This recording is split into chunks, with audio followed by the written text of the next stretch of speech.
Please put your hands in front of your heart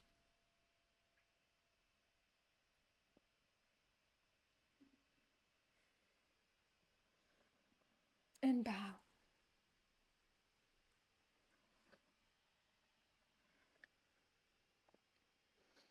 All right, thank you for being here. Someone said, yeah, it's good to be here. Yes, it's good to be here for me too. Really, really, really. And I was thinking about the theme of today's live session, and what came to mind was contentment. Contentment. And I said, what can I say about contentment? Where does it come from? Most of the time in normal life, in normal mindset, this contentment is usually very, very short, and it depends on external conditions, right? It depends on what we have or what we can imagine that we can get. Or contentment can depend on the company we have, right?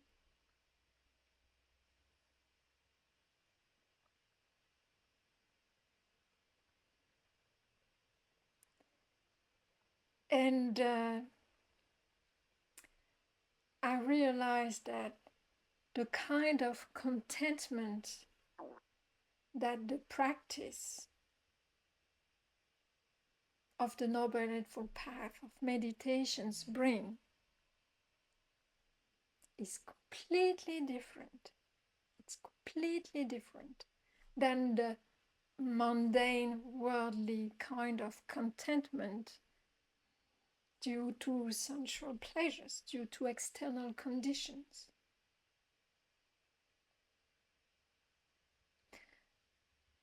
The kind of contentment which is felt from the practice, which is meditation, which is restraint of the senses, right? Which comes from developing the heart qualities, giving, sharing,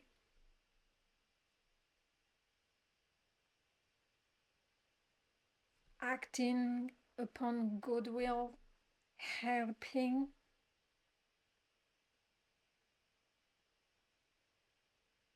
setting our intention to harmlessness.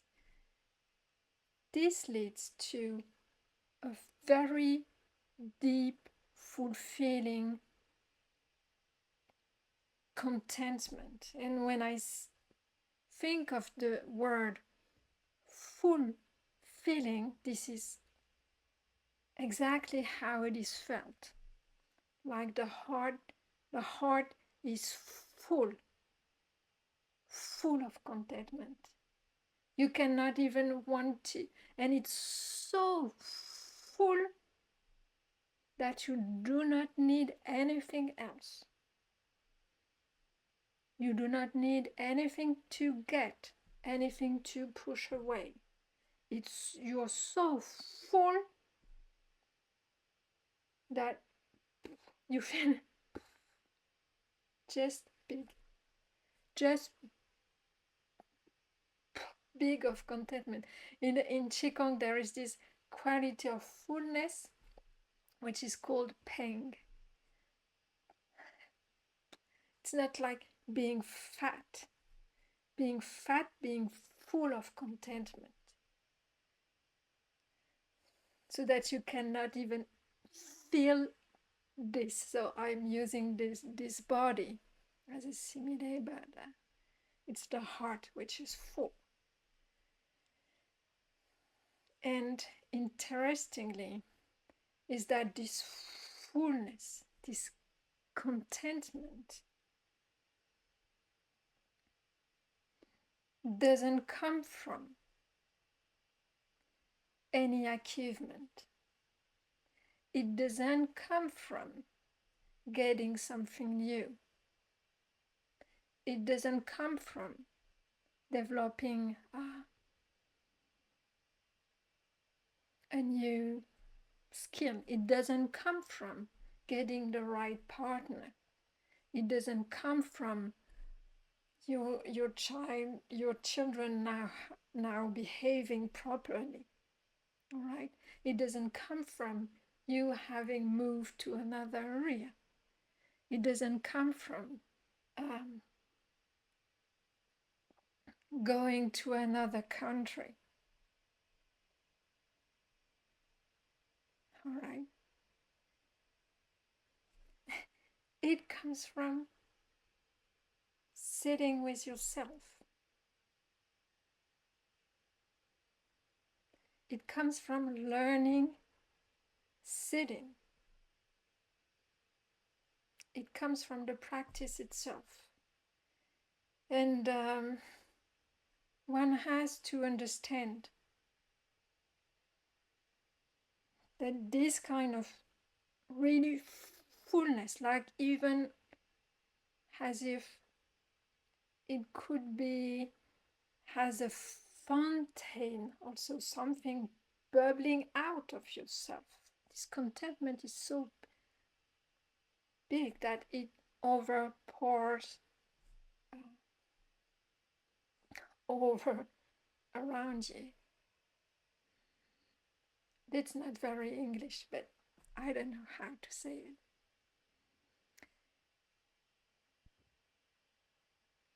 And you do not choose it.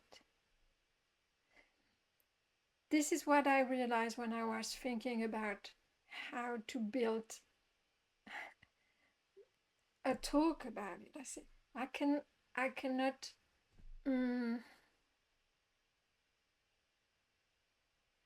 I cannot really talk about it. People have to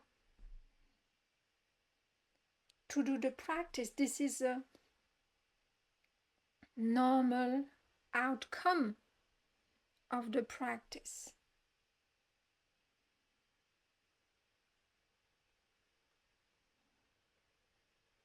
It's not something that you think about and say, okay, today I'll be contented. Yeah, you can set your intention, but it looks a bit artificial, right? I always say also that, for example, compassion will arise automatically from understanding and seeing the working of your own mind by also sitting by yourself. When you do not want to do it, when it's not the right time to do it, when you are very busy, when your mind is spinning, and when your body is painful, and when everybody needs you. Let's say I want to have time with you, and then knocking on the door, say, yeah, no right time for meditation. I need something from you. All right. So when you learn to sit when you're sad, when you're happy, when you are bored, when you are restless, when you are in pain, you discover a lot about how the mind works.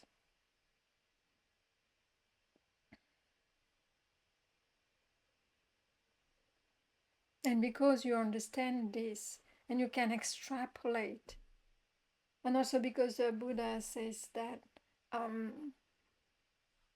the workings of the mind, of your mind, of my mind, of the mind of other beings, is more or less the same, right? It's driven by the defilements, by greed, hatred, and delusion.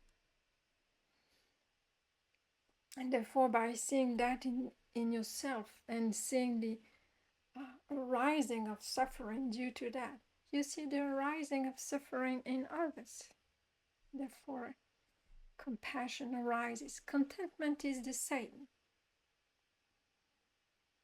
You've realized through right understanding, to the development of wisdom, that there is nothing in that world which could bring you any kind of satisfaction, of lasting satisfaction, maybe for a short time. Sensual pleasures, sensual gratification, yeah, okay, but a taste, a sound, a smell, a touch, how long does it last? Really? Okay. So this is the kind of lasting satisfaction that you will have.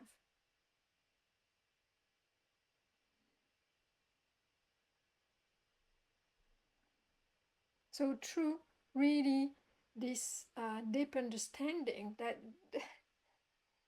the world cannot really bring anything satisfactory, then when you sit, you are content, right? Being alive. And also, if you've developed the anapanasati, the mindfulness of in-breath and out-breath, you realize that there is nothing much more than breathing in and breathing out. Then that everything else is just imaginary, more or less. Your mental construct of what you should have, how your life could be if you had that, if you could leave that aside, and so on. So those are projections. And you see them as they are, just projections, right? So content with this breathing in and this breathing out.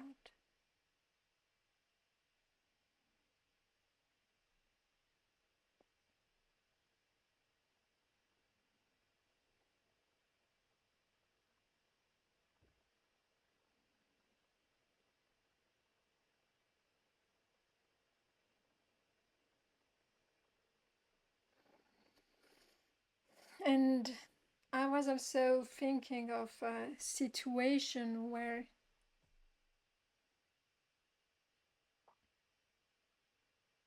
you can really drop everything, or a simile that would bring you in the same situation than when you start sitting. The shift of the mind state, mindset, yes. And I was thinking as well, imagine that you are in the middle of the countryside. I don't know, your car is out of order for any reason, and you are all alone by yourself in an area you do not know, and just someone told you, oh, yes, there is a bus stop over there, and just sit there, and then at some point a bus will arrive and bring you to the city center, right? So you look around. There is actually not much. There is this bench, yes. So you walk there, and there is you would expect to see, the timetable, but somehow there is no timetable, and you do not have any cell phone. So your only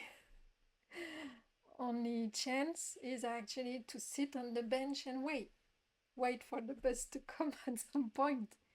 But you do not know if it will come in 10 minutes, in 20 minutes, or in 1 hour. But you have no vehicle to move, so you sit there.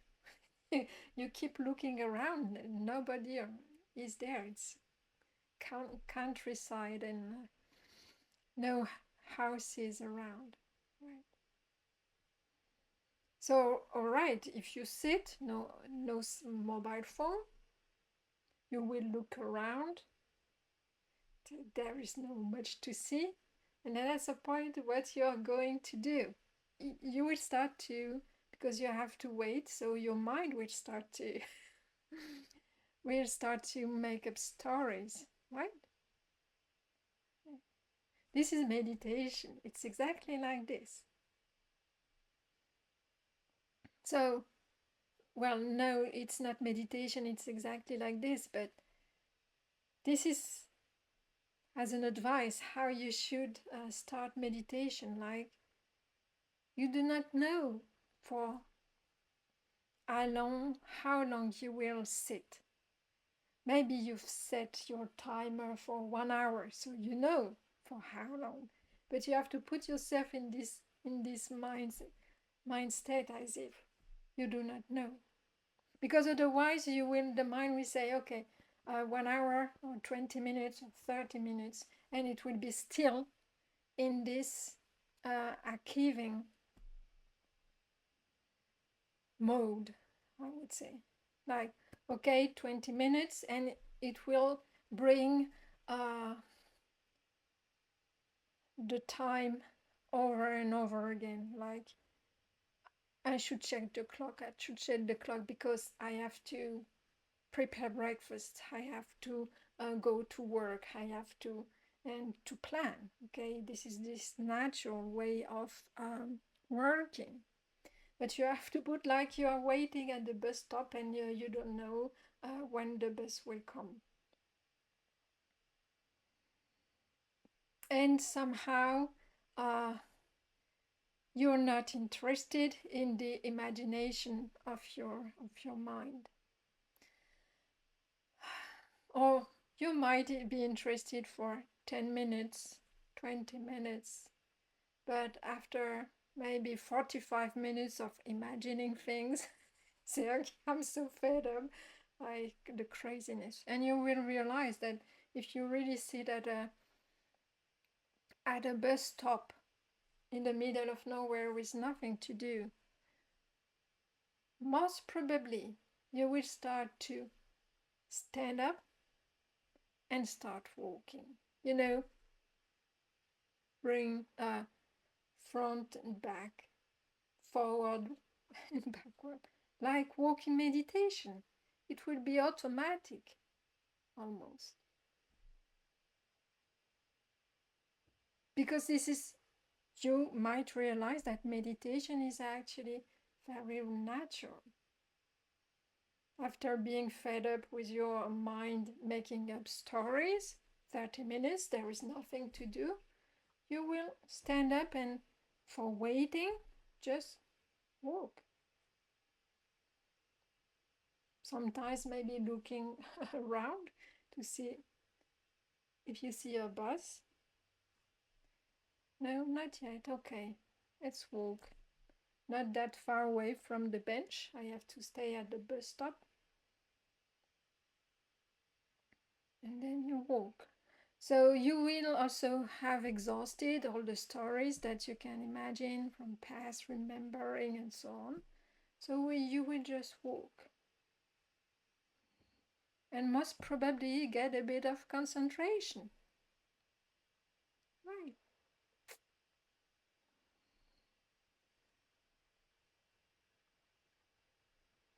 And you might also find it pleasant.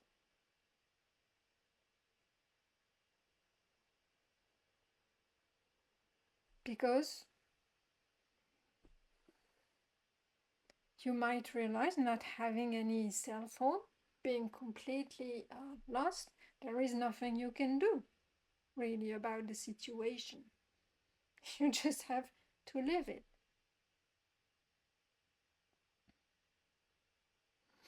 All right, let's wait. Let's take a few steps. Feeling pleasant. No pressure. about anything. Nothing left to imagine or to worry about. Not knowing for how long you will be there. And therefore, yeah, pleasant feeling. Tuk, tuk, tuk. And then maybe at some point you will have a bit of regret to finally see the bus stop, right? The end of the meditation, because yeah, now okay, I'd have to do something again. I have to solve a problem again. I have to find a solution. Broken car in the middle of nowhere. Then you take the bus and then yeah, okay, life again, people again, relationship again. All right. Then maybe a little bit of regret. Say, oh, maybe the time I spent there walking. Okay. Maybe it was hard at the beginning. But yeah, I wasn't obliged to be anyone. I had nothing to do. Nothing to expect. No one to meet. No deadlines. Yeah. This is concentration. Meditation can be like this.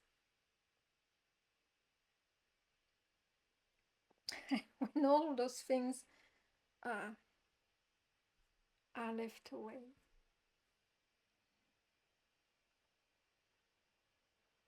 They are left away because you put yourself in this situation.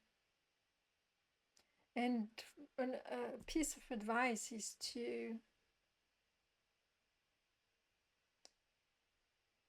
all right, when we have a job, right, a regular job, and you have to be at work at 8 a.m. when you have kids, prepare breakfast and so on.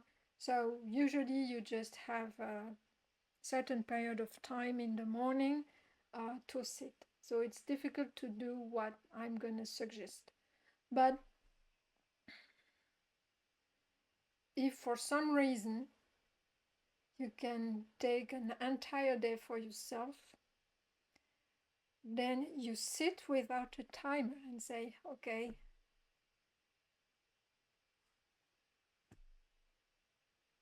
just sit, just sit. Like at the bus stop.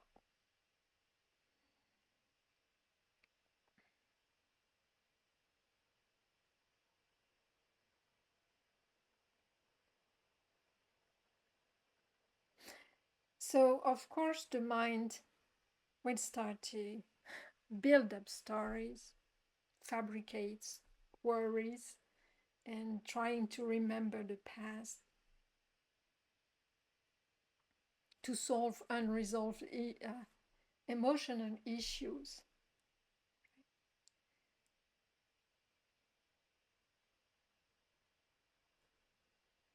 All right, try to bring awareness again and again and again until you are fed up with yourself. I would say fed up with these mental activities. Just noticing, thinking is happening, thinking is happening, thinking is happening, thinking is happening. And because you do not know for how long you will be sitting in meditation, then the mind will kind of stop this.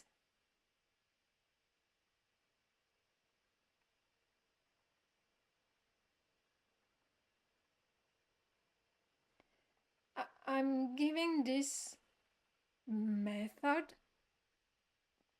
for those who get easily stressed when they have something to do. For example, I was trying to teach the method of concentration to someone, how to reach the jhanas. And just by inviting, right, yourself to stay on the meditation subject over and over again, it would bring anxiety and stress, more stress to that person.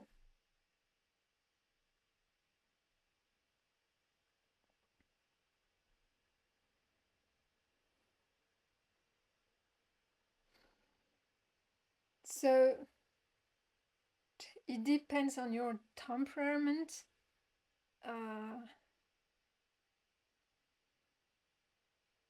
And you can use this method of, okay, let's sit there. I don't know for how long, say the entire afternoon, and wait. Stare at the wall and see what happens.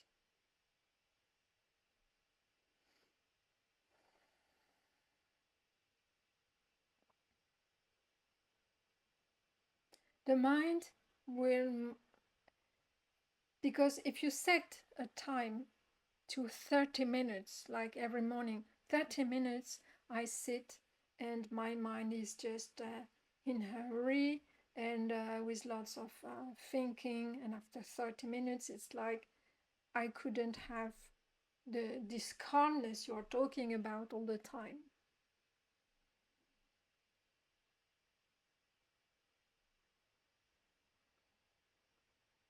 All right, if you haven't developed mindfulness through the day, then it's normal process.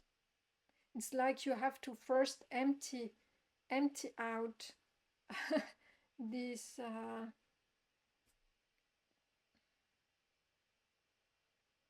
the mind keeps doing what it knows how to do, building up, fabricating, worrying, planning,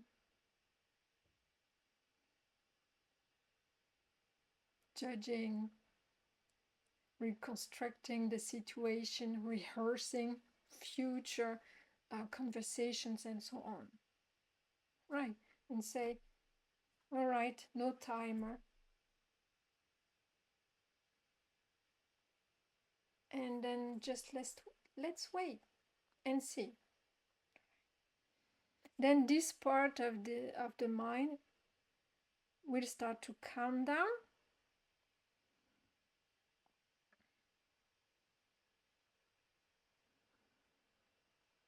and then the attention will go somewhere else, and you will find the breath. Most probably, if you've started a bit meditation with attention to the breath. All right. Breathing in, breathing out. Mind's, wow, that's,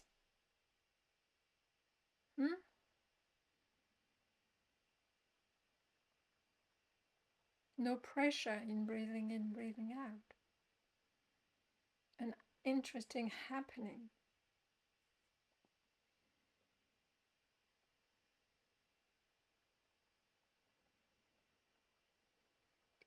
The feeling is very different than thinking. When you start to be very sensitive, you feel it. I feel it.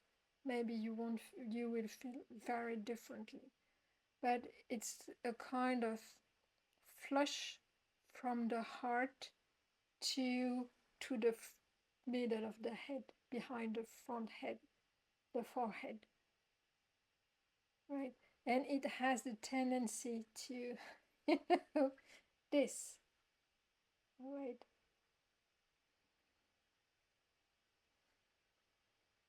Yeah.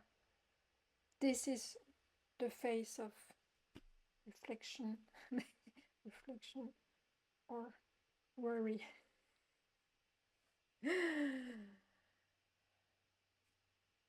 I had a friend who actually was always very surprised and was mocking me with my eyebrows because I'm always using them very, a very high amplitude and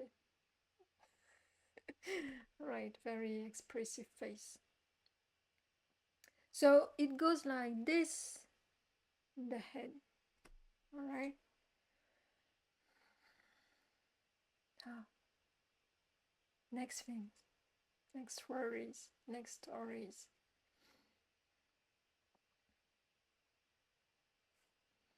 So sitting with no clock, with no agenda, with no expectation.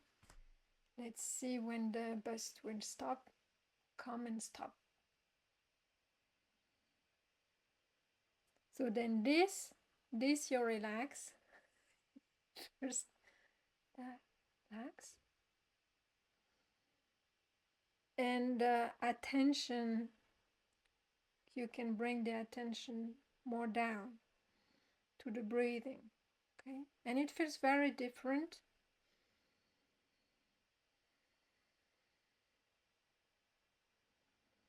And you can use the breath to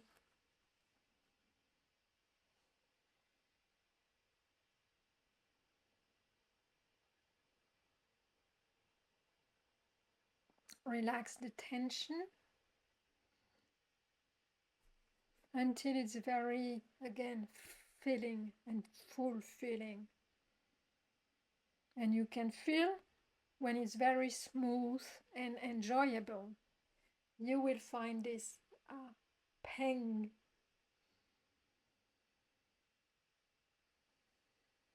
fullness again, the contentment.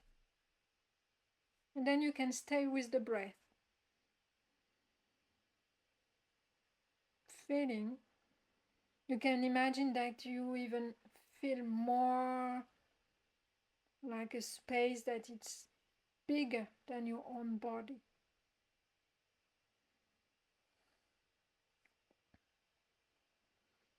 Bigger than the physical boundary. Very feeling, very fulfilling, very pleasant. And you enter samadhi. You enter samadhi. The body starts to feel very, very pleasant. And because this energy is no longer stuck there, this flush of worries and restlessness no longer occurs. Then you have found you something which is very, very pleasant. And it can only happen when you are secluded, when you put the body at rest, when you sit on this bench of the bus stop and say, okay, let's wait.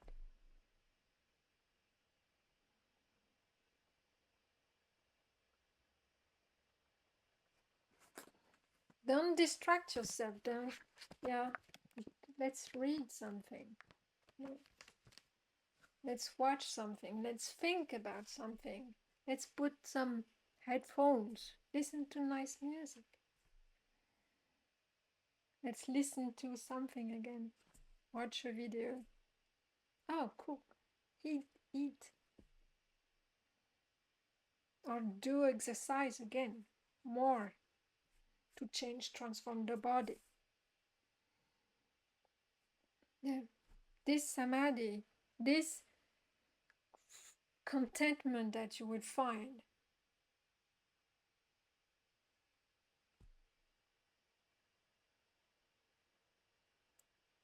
this really fullness. You will not find it through those means.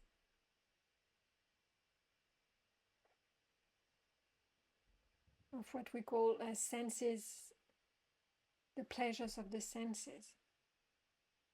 Right? We find it by sitting, doing nothing, wanting nothing, desireless. And it brings wisdom. You really realize, okay, just by sitting here,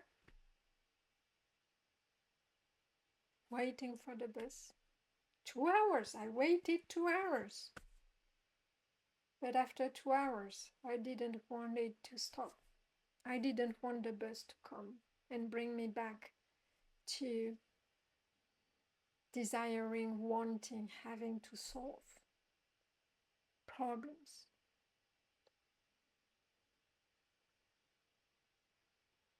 This contentment comes from seclusion and restraining the senses.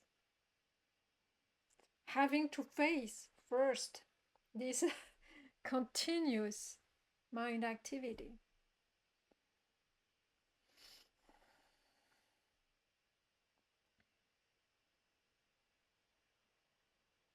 And then the mind finds itself something else to do. It's an invitation. Okay, I have nothing to do. Let's just, what's there? Breathing. Full rapture of the body is a natural outcome of sitting in seclusion and just watching the breath. Then strong joy, because there is this realization that, all right, just by sitting there, it feels so good with the body, right? It makes the mind, you, very, very happy. It's like, you see. And you stay with that joy. Right? But the joy feels very exciting. And at some point you say, okay, still rapture in the body. Calming the joy.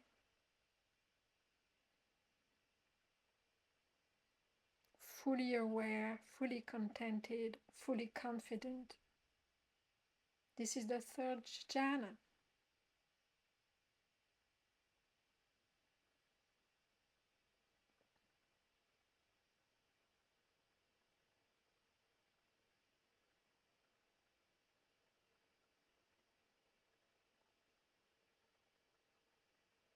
And then even this looks a bit too much of activity.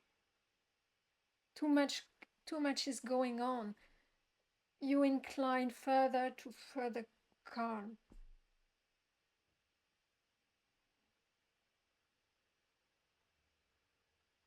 Even the subtle good feeling in the body feels a bit too much. And the mind will incline towards the fourth jhana, where you leave the good feelings, pleasant and unpleasant feeling.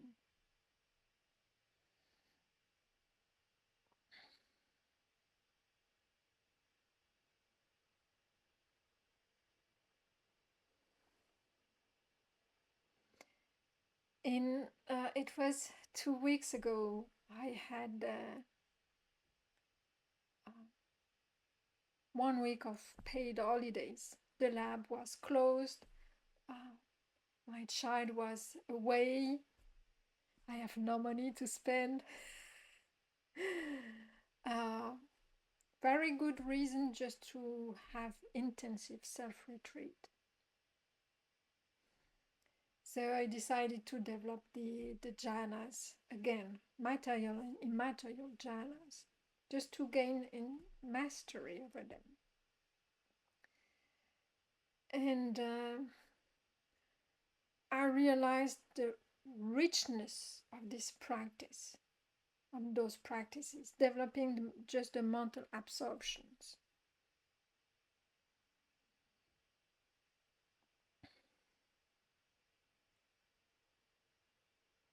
Some would say it's a complete waste of time, but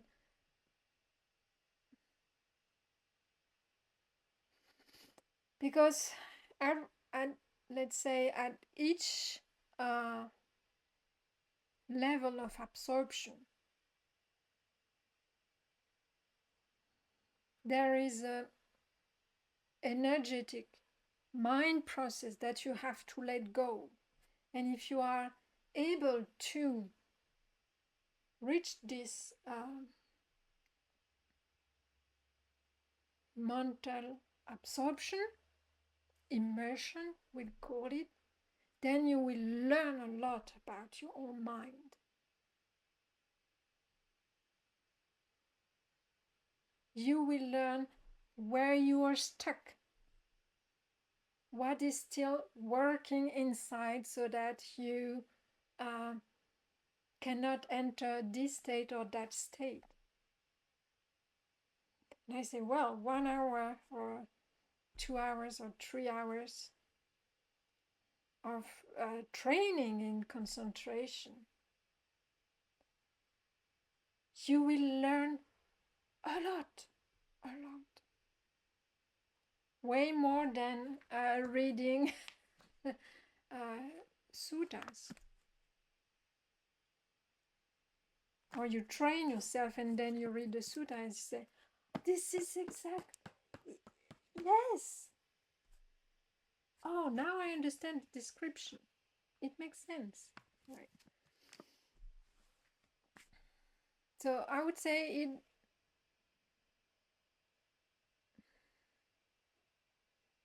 it's really, really valuable to spend some time developing the material and immaterial states, even for understanding, even for wisdom.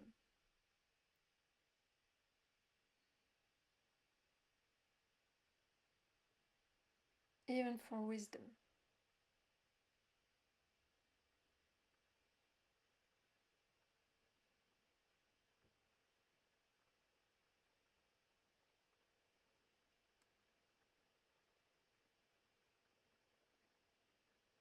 You won't get. It's not because you're able to go to the highest immaterial immersion state, absorption states, that you will be enlightened, right? But you will learn a lot about yourself and a lot about how to self-calm yourself and to be patient with anything that arises. You will understand the different texture and factors and qualities of the mind, what brings you to higher concentration, what brings you to lack of concentration, right? And also that concentration is impermanent. And this is how actually my experience of stream entry was exactly that. I was developing the jhanas, and then at some point I had maybe to come out, and I came out of that. And there was this thought of they are not self and they are impermanent. And the dukkha associated with that. And I had a path moment, the stream entry.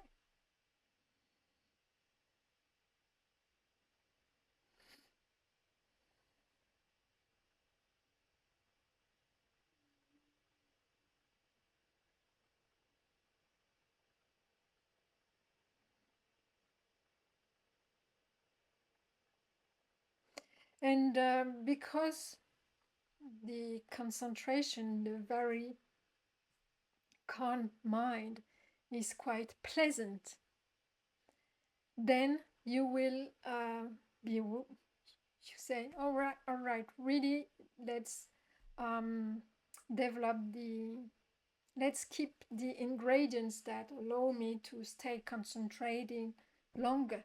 Then I do not have to start all over again when I sit. So for this intensive retreat, I decided to go 1 hour sitting, 1 hour whatever. So it was, well, when I say whatever, was for housework, cooking, having to go to the grocery store. Very simple task, but yet necessary. Showering and exercising the body. But I also kept, for example, interviews one-on-one. I also kept screen time, for example. So having to work on the social media and the YouTube channel and so on, and also making up the new website. So therefore, there was also these extra activities. And I could see how speaking, teaching, and having the screen time would actually make the concentration less rapid, less straightforward. So this then you learn, you say, okay, so if I really want to reach that state, then I have to reduce that. Or also it helps, for example, if you have to maintain the body and exercise the body and even do intensive workout, then you will also feel how the energies of the body then influence your sitting. Right? That anyway, anything you put through the eyes, ears, and so on will have an influence of. There is a momentum, inertia, and